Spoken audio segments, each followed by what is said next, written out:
അബ്ദുള്ള.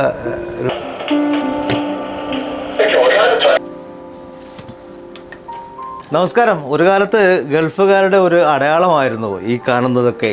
ഗൾഫിൽ നിന്ന് കൊണ്ടുവന്നാണ് നമ്മൾ നാട്ടിൽ ഇത്തരത്തിലുള്ള ടോർച്ചുകളും ഇത്തരത്തിലുള്ള ടേപ്പ് റെക്കോർഡുകളൊക്കെ ഒക്കെ കൊണ്ടുവന്ന് നമ്മൾ കണ്ടിട്ടുള്ളത് ഗൾഫിൽ നിന്നാണ്. എന്നാൽ ഇതേ ഗൾഫിൽ തന്നെ ഒത്തിരി ഗൾഫിൻ്റെ ഓർമ്മകളും നമ്മൾ പഴമയുടെ ഓർമ്മകളൊക്കെ കാത്തു സൂക്ഷിക്കുന്ന ഒരു പഴമയെ സ്നേഹിക്കുന്ന ഒരു തലശ്ശേരിക്കാരൻ നമ്മളോടൊപ്പം ഉണ്ട്. മറ്റാരുമല്ല, അബ്ദുള്ള നൂർദ്ദീനാണ്. DST ഗ്രൂപ്പിൻ്റെ മാനേജിംഗ് ഡയറക്ടറാണ്. ഒപ്പം ഒരുപാട് ജീവകാരുണ്യ പ്രവർത്തനങ്ങൾ ചെയ്യുന്നു. സന്നദ്ധ പ്രവർത്തകനാണ്. എല്ലാവരും എല്ലാ വലിയ വലിയ സദസ്സുകളിലും നമുക്ക് കാണാൻ പറ്റുന്ന ഒരു മഹത് വ്യക്തി കൂടെയാണ്. അദ്ദേഹത്തിൻ്റെ വിശേഷങ്ങളാണ് ഇതൊക്കെ. ഒരു മ്യൂസിയം തന്നെ അദ്ദേഹത്തിൻ്റെ വീട്ടിൽ ഒരുക്കിയിട്ടുണ്ട്. നാട്ടിലുള്ള സാധനങ്ങൾ മുതൽ നമുക്ക് പഴയ കാലത്തിലേക്ക് തിരിച്ചു പോകാൻ വേണ്ട എല്ലാ സംവിധാനങ്ങളുണ്ട്. നമുക്ക് അദ്ദേഹത്തോട് തന്നെ ചോദിച്ചറിയാം. നമ്മളോടൊപ്പം ഉണ്ട്. സാർ നമസ്കാരം. നമസ്കാരം. എന്തൊക്കെയാണ് സാർ ഇത്? ഇത് പിന്നെ നമ്മൾ പറഞ്ഞതുപോലെ ഗൾഫിൽ നമ്മൾ പോകുമ്പോൾ ഈ പറഞ്ഞ ഒരു അടയാളമായിരുന്നു. ഒരു കയ്യിലൊരു ടേപ്പ് റിക്കാർഡും ഒരു കയ്യിലൊരു സൂട്ട് കേസും. അതും കൊണ്ട് നാട്ടിൽ പോയി കഴിഞ്ഞാൽ എല്ലാവർക്കും ഒരു ഇതുണ്ടാവുള്ളൂ, അതാ ഗൾഫുകാരൻ വരുന്നുണ്ടെന്നുള്ള ആ ഓർമ്മകൾ വീണ്ടും എനിക്ക് ഇവിടെ ഗൾഫിൽ കൊണ്ടുവരണം. നമുക്ക് ആ പഴയ ഓർമ്മകൾ അയവിറക്കണം, പണ്ട് കാലത്തുള്ള ആളുകളെ ഓർക്കണം. ഇതെല്ലാം വേണ്ടിയിട്ട് എപ്പോഴും ഞാനിങ്ങനെ സൂക്ഷിച്ച് വെച്ചിരിക്കുകയാണ്. കൂടുതൽ സാധനങ്ങൾ കളക്ട് ചെയ്തുകൊണ്ടിരിക്കുകയാണ് ഞാൻ. ഇന്നിപ്പോൾ വിഷുവും കൂടെയാണ്. വിഷുവിന് ചെറിയൊരു കണി ഇങ്ങനെ ഒരുക്കിയിട്ടുണ്ട്. അവിടെയാണ് നമുക്ക് പഴയ കാലത്തുള്ള കാഴ്ചകളൊക്കെ കാണാൻ പറ്റുന്നത്. എനിക്ക് സാറിനെ ഇതൊന്ന് വിശദീകരിച്ച് തരാമോ? ഒന്ന് വിശദീകരിക്കാമോ സാർ? സാറിന് ഏറ്റവും ഇഷ്ടപ്പെട്ട ഈ കൂട്ടത്തിലുള്ള സാധനം എന്തൊക്കെയാണ്? നമ്മൾ മലയാളി എന്നുള്ള നിലയിൽ എല്ലാ മതസ്ഥരുമായിട്ടും നമ്മൾ യോജിച്ച് പോകുന്ന ആളാണ്. പെരുന്നാളിൻ്റെതായ രീതിയിലും, ഓണത്തിനും വിഷുവിനായാലും അതിൻ്റെ രീതിയിലും, ക്രിസ്മസിനായാലും അതിൻ്റെ രീതിയിലൊക്കെ. അപ്പോൾ ഇന്ന് വിഷുവാണ്. അതുകൊണ്ട് ആ വിഷുക്കണിയും ആ സാധനങ്ങളൊക്കെ ഒന്നിവിടെ സ്വരുക്കൂട്ടി വെച്ചിട്ട് നമ്മുടെ നാട്ടിലുള്ള എൻ്റെ സുഹൃത്തുക്കൾക്കും എൻ്റെ മലയാളിയായ എല്ലാ പ്രേക്ഷകർക്കും കാണുവാൻ വേണ്ടി ഞാൻ എൻ്റെ ഒരു വിഷു പുലരി ഇന്ന് രാവിലെ തന്നെ ഇവിടെ തയ്യാറാക്കി വെച്ചിരിക്കുകയാണ് ഞാൻ. അതിൽ എല്ലാം ഉണ്ട്. ഈ കാണുന്ന എല്ലാ സാധനങ്ങളും ഉണ്ട്. അരിയായാലും നെല്ലായാലും എല്ലാ സാധനവും ഞാനിവിടെ ചേർത്ത് വെച്ചിട്ടുണ്ട്. പ്രവാസികളെ സംബന്ധിച്ചോളം ഇത്തിരി എടുത്ത് ഒത്തിരി കാര്യങ്ങൾ ചെയ്യുന്നവരാണ്. അതുപോലെ തന്നെ ഈ ദുബായിൽ അറിയാമല്ലോ, ഇവിടുത്തെ ഒരു തിരക്കും കാര്യങ്ങളൊക്കെ. ഇതിൻ്റെ ഇടയിലും നമ്മുടെ കൊയ്ത്തുത്സവം, അതായത് മലയാളിയുടെ കാർഷിക ഉത്സവമായ വിഷു ഇവിടെ ആഘോഷിക്കുന്നുണ്ട്. ഈ വിഷുവിന് തന്നെയാണ് ചെറിയൊരു തോട്ടത്തിൽ നിന്ന് വലിയൊരു വിളവ് കഴിഞ്ഞ ദിവസങ്ങളിൽ എടുത്തിരുന്നത്. അത് വീഡിയോ സോഷ്യൽ മീഡിയയിൽ വൈറലാണ്. അതിൻ്റെ വിശേഷങ്ങളിലേക്ക് നമുക്ക് പിന്നെ വരാം. ഇപ്പം നമുക്ക് സാറേ എന്തൊക്കെയാണ് ഈ ഓരോരോ സാധനങ്ങളായിട്ട് എനിക്കൊന്ന് പരിചയപ്പെടുത്താം. പിന്നെ നമ്മൾ ഇലക്ട്രിക്കൽ ഇസ്തിരിപ്പെട്ടിയൊക്കെ വരുന്നതിന് മുമ്പ് ഒരു കാലത്ത് നമ്മൾ ചിരട്ടയും കണലും കത്തിച്ചിട്ടാണ് നമ്മുടെ ഡ്രസ്സൊക്കെ ഇസ്തിരിട്ടുകൊണ്ടിരുന്നത്. അതിൻ്റെ ഓർമ്മക്കായിട്ടാണ് ആ പഴയ കാലത്തുള്ള. അതിന് ശേഷം വന്നതാണ് ഇലക്ട്രിക്കൽ അയൺ. ഇങ്ങനെയായിരുന്നു വന്നിരുന്നത്. ഇന്ന് ഇതൊക്കെ മാറി ഒരുപാട് ഡിജിറ്റൽ സംവിധാനങ്ങളാണ്. അതുപോലെ തന്നെ ഈ പെൻഡുലുള്ള ക്ലോക്ക്, എല്ലാ സാധനങ്ങളും ഇവിടെയുള്ള എൻ്റെ എല്ലാ കളക്ഷൻസും നമ്മൾ തന്നെ പണ്ട് ഉപയോഗിച്ചതും എൻ്റെ മാതാപിതാക്കൾ ഉപയോഗിച്ചതും എൻ്റെ പഴയ വീട്ടിൽ കാണുന്ന എല്ലാ സാധനങ്ങളാണ് ഞാനിവിടെ നിരത്തിയിട്ടുള്ളത്. ഇത് നാട്ടിൽ നിന്ന് കൊണ്ടുവന്നിട്ടുള്ള സാധനങ്ങളുണ്ടെന്നുള്ളത് 100% ഷുവറാണ്. അപ്പോൾ നാട്ടിൽ നിന്നും എവിടെ നിന്നൊക്കെയാണ് ഇത് കളക്ട് ചെയ്തിട്ടുള്ളത്? ഞാൻ അധികവും എവിടെയെങ്കിലും നമ്മൾ പോയി കഴിഞ്ഞാൽ മറ്റുള്ള പുതിയ സാധനങ്ങൾ വാങ്ങുന്നതിന് പകരം ഞാൻ ഇങ്ങനെയുള്ള സാധനങ്ങളാണ് എപ്പോഴും പോവാറ്. ഞാൻ ചിലപ്പം മൈൽസൊക്കെ ഡ്രൈവ് ചെയ്തിട്ട് പോയിട്ട് ചെറിയൊരു സാധനത്തിന് വേണ്ടിയിട്ട് പോയിട്ട് കൊണ്ടുവന്നിട്ടുണ്ട്. ഈ കാണുന്ന ഈ സ്വിച്ച് ഞാൻ വീട് പൊളിക്കുന്നിടത്ത് പോയിട്ട് ഇതൊക്കെ അവിടുന്ന് എടുത്ത് കൊണ്ടുവന്നതാണ്. കണക്ഷൻ ഉണ്ടല്ലേ? കണക്ഷൻ ഉണ്ട്. ഇതിലുള്ള എല്ലാ സ്വിച്ചുകളും വർക്കിംഗ് ആണ്. അതിൻ്റെ മെയിൻ ബോർഡ് ഇവിടെയാണുള്ളത്. ഇവിടെയുള്ള എല്ലാ ലൈറ്റുകളും ഇത് വെച്ചിട്ടാണ് വർക്ക് ചെയ്യുന്നത്. മൊത്തം കറണ്ടും ഇതിൽ കൂടിയാണ് പാസ് ചെയ്യുന്നത്. അതായത് നമ്മൾ ഇതിനകത്ത് കയറിക്കഴിഞ്ഞാൽ പുതിയ 2025 പകരം 1980, 90 കാലഘട്ടങ്ങളിലേക്ക് തിരിച്ചു പോവുക, ആ ഓർമ്മകളിലേക്ക് പോവുക, അങ്ങനെയുള്ള രീതിയിലുള്ള സമയം ചെലവഴിക്കുക എന്നുള്ളതാണ്. തീർച്ചയായിട്ടും. അതുപോലെ തന്നെ ഗോലി സോഡ, നമ്മുടെ പഴയ കൊക്കക്കോള, 7up, അതുകൊണ്ട് പണ്ട് കാലങ്ങളിൽ നമ്മൾ ഉപയോഗിച്ചിരുന്ന അതിഥികളൊക്കെ വരുമ്പോഴത്തേക്ക് ഉപയോഗിച്ചിരുന്ന ഗ്ലാസ്. ഇതിന് നമ്മൾ പറയുന്നത് ലെമൺ സെറ്റ് എന്നാണ് പറയുന്നത്. നമ്മുടെ നാട്ടിൽ മുമ്പൊക്കെ എന്തെങ്കിലും ഒരു ഫംഗ്ഷൻ ഉണ്ടാകുമ്പോൾ ഗിഫ്റ്റ് കൊടുക്കുന്നത് ഇതാണ്. ഒരു 6 ഗ്ലാസ്, ഒരു ജാറ്. ഇത് പിന്നെ ആരെങ്കിലും വന്നു കഴിഞ്ഞാൽ ഇതിനെ ലെമൺ സെറ്റ് എന്ന് പറഞ്ഞാൽ ലെമൺ ഒഴിച്ചു കൊടുക്കുക. ഇത് നിങ്ങൾക്ക് ഓർമ്മ ഉണ്ടോയെന്നറിയില്ല, മുമ്പൊക്കെ ചായ കുടിച്ചു കൊണ്ടിരുന്നത് ഇതിലാണ്. ഇതിൽ കുടിക്കുന്നതിൻ്റെ ആ സുഖം നമ്മളിപ്പോഴത്തെ കപ്പിനോ ഇതൊന്നും കിട്ടില്ല എന്ന് എൻ്റെ വിശ്വാസം. അതുകൊണ്ടാണ് ഞാനിപ്പോഴും ആ പഴമയിലേക്ക് തന്നെ പോയി ആ രീതിയിൽ പോകുന്നത്. തിരക്കിനിടയിലും ബിസിനസ്സിനും പൈസൻ്റെ ഓട്ടത്തിനിടയിലൊക്കെ നമുക്ക് സമാധാനം വേണം, ഒരു ശാന്തി വേണം. അതാണ് ഞാൻ ഇങ്ങനത്തെ കൊണ്ടു നടക്കുന്നത്. ഈ പഴമയുടെ കാര്യം പറയുമ്പോൾ ഒരു കാര്യം പറയാനുണ്ട് കേട്ടോ.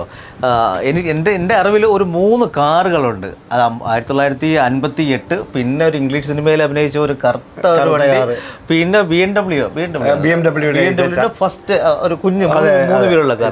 ആ വിശേഷങ്ങളൊക്കെ നമുക്ക് കാണാം. ഇവിടുത്തെ ഈ പഴമയുടെ വിശേഷങ്ങൾ അവസാനിക്കുന്നില്ല. ഒപ്പം പണ്ടത്തെ നമ്മുടെ ടെലിഫോൺ ഇതിൻ്റെ ഒന്ന് ഓർമ്മകളൊന്ന് പങ്കുവെക്കാം. ഇത് ഇപ്പോഴും വർക്കിംഗ് ആണല്ലേ? എല്ലാം വർക്കിംഗ് ആണ്. ഇതിലെല്ലാം വർക്കിംഗ്. ഇത് നമ്മുടെ നാട്ടിൽ കോയിനിട്ടിട്ട് പിന്നെ കടകളിൽ നമുക്ക് ഇപ്പോഴൊന്നും മൊബൈലിൻ്റെ ഇപ്പോഴാണല്ലോ മൊബൈൽ. പണ്ട് കാലത്ത് നമ്മൾ കോയിനിട്ടിട്ടാണ് എവിടെയെങ്കിലും ആരെങ്കിലും വിളിക്കുക. അതും ലാൻഡ് ലൈനിലേക്ക്, മൊബൈലിലേക്കല്ല. ഇത് ഇങ്ങനെ എടുത്ത് ഇത് ഡയൽ ചെയ്താൽ ഇങ്ങനെ ഓരോ കാലഘട്ടത്തിൽ നമ്മൾ ഉപയോഗിച്ച സാധനങ്ങൾ. അതുപോലെ തന്നെ ഇവിടെ തന്നെ ഒരു ഇവിടെ പേജർ ഇത് ഞങ്ങൾക്ക് ഓർമ്മ അറിയില്ല. ഇവിടെ ഗൾഫിൽ മൊബൈൽ വരുന്നതിന് മുമ്പ് വർക്കിംഗ് ആണ്. ഇപ്പോഴും വർക്കിംഗ് ആണ് കേട്ടോ. ഇതിൽ നമ്പേഴ്സൊക്കെ കാണിക്കുന്നുണ്ട്. ഓക്കെ, സാർ ഉപയോഗിച്ചിരുന്നാണോ ഇത്? ഞാൻ ഉപയോഗിച്ചത്. അത് ശരി, അത് ശരി. നമുക്കിവിടെ മൊബൈൽ വരുന്നതിന് മുമ്പ് പേജർ എന്നുള്ളൊരു സംവിധാനമാണ്. ഇത് 2000 കൂടി ഇത് എടുത്തു പോയി ഇവിടുന്ന്. ആ സമയത്ത് നമ്മൾ ഇതിനൊരു നമ്പർ ഉണ്ടാവും, ഒരാൾക്കൊരു ഐഡൻറ്റിഫിക്കേഷൻ നമ്പർ. ആ നമ്പറിലേക്ക് നമുക്ക് എന്നെ ആരെങ്കിലും വിളിക്കണം എന്നുണ്ടെങ്കിൽ അതിലേക്ക് ഡയൽ ചെയ്ത് കഴിഞ്ഞാൽ എനിക്കിവിടെ ഒരു ബീപ്പിംഗ് ശബ്ദം വരും. അപ്പോൾ നമ്മൾ അങ്ങോട്ട് വേറെ ലാൻഡ് ലൈനിൽ തിരിച്ച് വിളിക്കാം. പിന്നെ അതിന് ശേഷം വന്ന പല മൊബൈലുകളും ഞാനിങ്ങനെ സൂക്ഷിച്ച് വെച്ചിട്ടുണ്ട്. എല്ലാം നമ്മുടെ പഴയ ഓർമ്മകളാണ്. ഇത് ബ്ലാക്ക്ബെറി 2006 2007-8 കാലഘട്ടത്തിൽ ഇങ്ങനെയുള്ള പല കാലഘട്ടത്തിലുള്ള ഈ ഐഫോൺ തന്നെ അതിൻ്റെ സ്റ്റാർട്ടിങ്ങിലുള്ള മുതലുണ്ട്. ഈ കാണുന്നതെല്ലാം ഒരുപാട് കളക്ഷൻസ് ഉണ്ട്. ഞാൻ ആലോചിക്കുന്നത് ഇവിടെ ഇങ്ങനെയാണെങ്കിൽ നാട്ടിലെന്തായിരിക്കും എന്നുള്ളതാണ്. ഇവിടെ അതുപോലെ നമ്മൾ ഇവിടെ ഇങ്ങോട്ട് വരുമ്പോഴത്തേക്കും അളവ് പാത്രങ്ങൾ, ഇത് തടി, അതെ, നമ്മളെ പിന്നെ ചിപ്പിളി, നമ്മുടെ നാട്ടിൽ ചിപ്പിളി എന്നാണ് പറയുന്ന രീതിയിൽ. അങ്ങനെയുള്ള ഒരു വക എല്ലാ സാധനങ്ങളുണ്ട്. പിന്നെ ക്യാമറൻ്റെ ഇതിൽ പോവുകയാണെങ്കിൽ പല ക്യാമറകൾ, നമുക്ക് ഇൻട്രസ്റ്റ് ഉള്ള മേഖലയാണ് TV 14-ഇഞ്ച് TV. ഇതിലാണ് നമ്മളൊരു 90 കാലഘട്ടത്തിൽ TV കണ്ടുകൊണ്ടിരുന്നത്. ഇപ്പോഴും ഞാൻ എൻ്റെ വീഡിയോ കാസറ്റും എല്ലാം ഉണ്ട്. ഞാൻ അതിൽ എൻ്റെ കല്യാണ കാസറ്റ് ഞാൻ കാണാറുണ്ട് അതിൽ. അതുപോലെ ഇതെല്ലാം തടിയാണല്ലേ ഈ ഇരിക്കുന്ന സംഭവങ്ങൾ? ഇതിനകത്ത് മുഴുവൻ തടിയേ ഉള്ളൂ. ഇപ്പോഴത്തെ MDFോ പ്ലൈവുഡോ ഒന്നുമില്ല.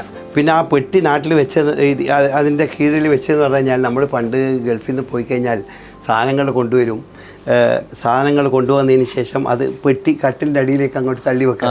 അപ്പോൾ പെട്ടിക്കകത്ത് കണ്ടോ പെട്ടി പിന്നെ ഈ ചാരി കസേരയിൽ ഇരിക്കുക. നാട്ടിലെ ആ ഒരു വൈബ്. ഈ തടി ശരിയായ തടിയായത്. ഇത് എടുത്താൽ പൊങ്ങില്ല, ഭയങ്കര വെയിറ്റാണ്. അപ്പം എങ്ങനെ ട്രാൻസ്പോർട്ട്? അതെല്ലാം കൊണ്ടുപോയി തന്നെ നമുക്ക് വേണമെങ്കിൽ എല്ലാം നടക്കും. ഇങ്ങോട്ട് വരുമ്പോഴത്തേക്കും ദൂരദർശിനി, പിന്നെ നമ്മുടെ ഇത് പള്ളിയിലെ പിന്നെ പന്നീർ കുടയുന്ന സാധനം. പന്നീർ കുടയുന്ന സാധനം. ഇതൊരു സ്റ്റൗ ആണ്, പണ്ടത്തെ ഈ എണ്ണ നിറച്ചിട്ടുള്ളത്. പിന്നെ ക്യാമറയൊക്കെ സാർ ഉപയോഗിച്ചെങ്കിലും ക്യാമറ ഇതിലുണ്ട്? ഞാൻ ഉപയോഗിച്ച ക്യാമറയുണ്ട്, വീഡിയോ ക്യാമറയും. നിങ്ങൾക്കറിയാലോ, നിങ്ങൾ പിന്നെ വീഡിയോഗ്രാഫറാണല്ലോ. മുമ്പ് കാലഘട്ടങ്ങളിൽ നിങ്ങൾ ഉപയോഗിച്ചാണ് ഇത്ര വലിയ കാസറ്റ് ഇട്ടിട്ട് അത് ചെറുതായി ഇന്ന് ഒരു മൊബൈലിലേക്ക്. അതായത് ഒരു മൊബൈലിൽ നമ്മളിന്ന് ഉപയോഗിക്കുന്ന എല്ലാ സാധനങ്ങളും കൂടി പണ്ട് കാലത്ത് നമ്മൾ ഉപയോഗിച്ച ഇത്രയും സാധന സാമഗ്രി അതല്ല. പിന്നെ ഇത് റേഡിയോ ആണോ? ഇതിൽ 4-in-1 ആണിത്.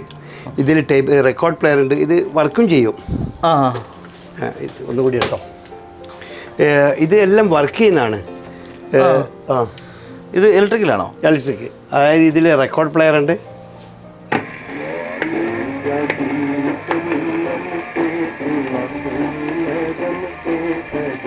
അതുകൂടാതെ ഇതിൽ റേഡിയോ, ടേപ്പ് റെക്കോർഡർ എല്ലാം കൂടിയിട്ടുള്ള 5-in-1 ആയി. അടുത്ത് ഒരുപാട്. ഏത് ടൈമിലുള്ളതാണ് ഇത്? ഇത് 1980 കാലഘട്ടം. 1980-ലുള്ളതാണ് അല്ലേ? ഇത് സാറ് കളക്ട് ചെയ്യുന്ന എവിടെ നിന്നാണ്? ഇത് നമ്മുടെ നാട്ടിൽ കിട്ടാനില്ല. ഞാൻ ചിലപ്പം അമേരിക്കയിലോ അല്ലെങ്കിൽ US ഇതുപോലത്തെ മാർക്കറ്റ് ഇഷ്ടമാണ്. US ഇഷ്ടം പോലെ കിട്ടും നമുക്കിത്. ചില സമയത്ത് ഞാൻ വൈകിട്ട് ഇവിടെ കിടക്കാറുണ്ട്. ഞാനും വൈഫും കൂടി ഇവിടെ ഇരിക്കുക, അല്ലെങ്കിൽ കിടക്കുക, പല കാര്യങ്ങളും നാട്ടിലെ പല കാര്യങ്ങളും സംസാരിക്കുക. അത് മനസ്സിന് ഒരുപാട് ശാന്തി കിട്ടുന്നുണ്ട് അതിന്. കുളിർമ കിട്ടുന്ന ഒരു കാര്യമാണ്. ഒട്ടുമിക്ക സാധനങ്ങളും വർക്കിംഗ് ആണെന്നുള്ളതാണ്. എല്ലാം വർക്കിംഗ് ആണ്. ഇതിൽ തന്നെ ടൈപ്പ് ചെയ്താണ് അല്ലേ? ഇതിൽ ടൈപ്പ് ചെയ്താണ്. ഇത് നമുക്ക് ടൈപ്പ് ചെയ്യാം. ഞാൻ പഠിച്ചത് ഇങ്ങനത്തെ ഒരു ടൈപ്പ് റൈറ്ററിലാണ് പഠിച്ചത്. ഇത് കുറച്ചൊരു അഡ്വാൻസ്. ഇത് അതിൻ്റെ ലേറ്റസ്റ്റ് വേർഷൻ. അതായത് ഇതെന്ന് പറഞ്ഞു കഴിഞ്ഞാൽ നമുക്ക് എവിടെയെങ്കിലും എടുത്ത് കൊണ്ടുപോകാൻ പറ്റുന്നതാണ് ഇത്. സാറേ, ഒരുപാട് കോയിൻസ് ഞാൻ വന്നപ്പോൾ കണ്ടു, പല രാജ്യങ്ങളുടെ കോയിൻസ് ഉണ്ട്. ഇതെല്ലാം പഴയ കോയിൻസ് ആണ് അല്ലേ? അതെ, എല്ലാം പഴയ. ഇതൊക്കെ ഏത് രാജ്യമാണത്? ഇന്ന രാജ്യമൊന്നുമില്ല, വേൾഡിലുള്ള എല്ലാ രാജ്യത്തിൻ്റെ കോയിനുണ്ട്. അതിൽ ഏറ്റവും അട്രാക്ഷൻ ആയിട്ടുള്ള നമ്മുടെ നാട്ടിൽ 1 പൈസ, 1 പൈസ, 2 പൈസ, 2 പൈസ. ഇത് 2 പൈസ, 2 പൈസ. ഇത് 3 പൈസ, 3 പൈസ. ഇത് 5 പൈസ, 5 പൈസ. ഇത് കാലാണ്, ആണ. ഇതാണ് ആണ എന്നുള്ള കുട്ടിക്കൊന്നും അറിയില്ലായിരിക്കും. ആണ 5 പൈസ. ഇതൊക്കെ ഒരു നിധി പോലെ തന്നെ കാത്തു സൂക്ഷിക്കുകയാണ്.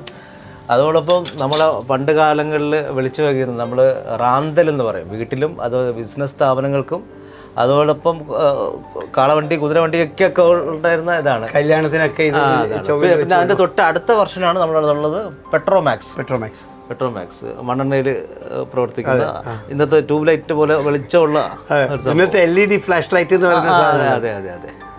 അപ്പോൾ എന്തായാലും കുറച്ച് സമയം പഴയ ഓർമ്മകളിലേക്കും എൻ്റെ കുട്ടിക്കാലത്തിലേക്കൊക്കെ പോകാനായിട്ട് സാധിച്ചു. വളരെ സന്തോഷം സാർ, ഈ സംഭവങ്ങളൊക്കെ കാണാൻ സാധിച്ചതിൽ. ഇന്നും ഒരുപാട് ആൻറ്റിക് കളക്ഷൻസ് ഉണ്ടാവട്ടെ, ഇതുപോലെ നമുക്ക് ഇന്നും വന്ന് കാണാൻ സാധിക്കട്ടെ. അപ്പം എല്ലാവിധ ഭാവങ്ങളും നിങ്ങളുടെ കളക്ഷന് നേരുന്നു. അപ്പോൾ ഇനി നമുക്ക് കൃഷി വിശേഷമുണ്ട്, സാറിൻ്റെ കാറിൻ്റെ കളക്ഷൻസും കാണണം. അപ്പം തൽക്കാലം ഈ ഒരു കുഞ്ഞു മ്യൂസിയത്തോട് വിട പറഞ്ഞ് നമുക്ക് അങ്ങോട്ട് പോകാം.